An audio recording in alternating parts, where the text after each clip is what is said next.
Boleh nampak kat cooling coil dia ni dah penuh dengan kulat. Okey, hari ni aku nak cerita pasal aircon. Kereta Yaris hari ni dia datang sebab owner kata aircon kurang sejuk. Dia sejuk tapi dia kurang sejuk. Lepas tu bila dia nak sejuk tu dia makan masa yang lambat. Kita orang pun dah check. Gas okey. Compression daripada kompresor pun okey. So sekarang ni kita orang suspect memang datang daripada masalah daripada cooling coil. Bila kita buka, betul guys. Aku percaya masalah aircon macam gini memang ramai orang-orang kat luar sana menghadapi masalah yang sama. Contoh sebab apa?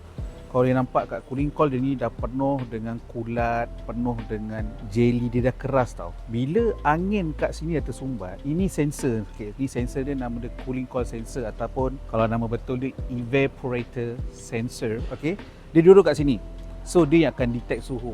Okey. Bila angin sini sumbat, dia baca sini sejuk. Bila dia baca sini sejuk, aircon korang akan cut ataupun kompresor tak akan bekerja sebab dia dapat signal sejuk. Bila jadi masalah macam ni, apa kena buat? Jawapan dia kena macam ginilah bang. Kita kena buka semua dashboard ni untuk keluarkan cooling coil tadi. Dek, kerana cooling coil petak kecil tu habis benda ni semua kena buat. Mencari-cari tempat nak buat servis kereta, servis aircon boleh datang dekat VNG Seksyen 16 Shah Alam. Ingat guys, nak pakai kereta laju, maintenance kena padu. Ciao.